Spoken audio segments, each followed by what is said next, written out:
সেই দিন আর বেশি দূরে নয়, যেদিন আমার মৃত্যুর খবরটা ভেসে আসবে মসজিদের মাইকে, আর আমার নিথর দেহটা দেখে মানুষ আফসোস করে বলবে, কালকেও দেখেছিলাম এই মানুষটাকে মুচকি হেসে কথা বলতে, তবে আজ হঠাৎ এমন হলো কেন? মানুষটা বড্ড ভালো ছিল।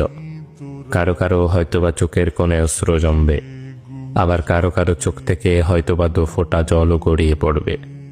আবার অনেকেই খুশি হয়ে বলবে, যাক, ভালোই হলো, আপদটা বিদায় হয়েছে। বেঁচে থাকতে কি কম জ্বালিয়েছিল?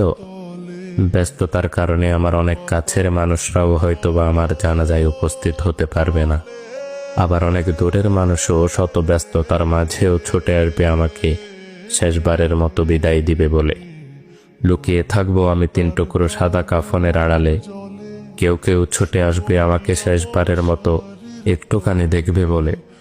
আবার কেউ কেউ আমার মৃত্যুর সংবাদ শুনে দোয়া পড়াটাও প্রয়োজন বোধ মনে করবে না। সেই দিন আমার পাশে থাকা ছোট্টকাল থেকে আমায় আদর যত্নে বড় করে তোলা প্রিয় মানুষগুলো বলবে, লাশ বেশি সময় ধরে ঘরে রাখতে নেই, তাড়াতাড়ি নিয়ে চলো। দাফন কার্যে অত বেশি দেরি করতে নেই।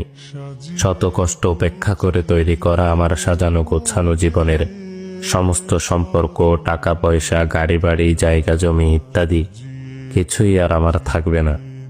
এমনকি দিন কয়েক পর হয়তোবা আমার অস্তিত্বটুকুও হারিয়ে যাবে মরুর ধূলিকণার মতো।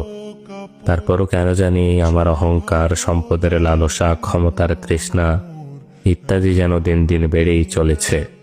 একদিন আমার মৃত্যু হবে, আর সবকিছুই ছেড়ে চলে যেতে হবে সেই অন্ধকার কবরে। এই কথা যেন জেনে বুঝেই ভুলে বসে থাকি এই মিথ্যে দুনিয়ার মিথ্যে মায়ার চাদরে নিজেকে জড়িয়ে রেখে। ভালো লাগে না মোর সাদা কাপড়, সাদা কাপড়।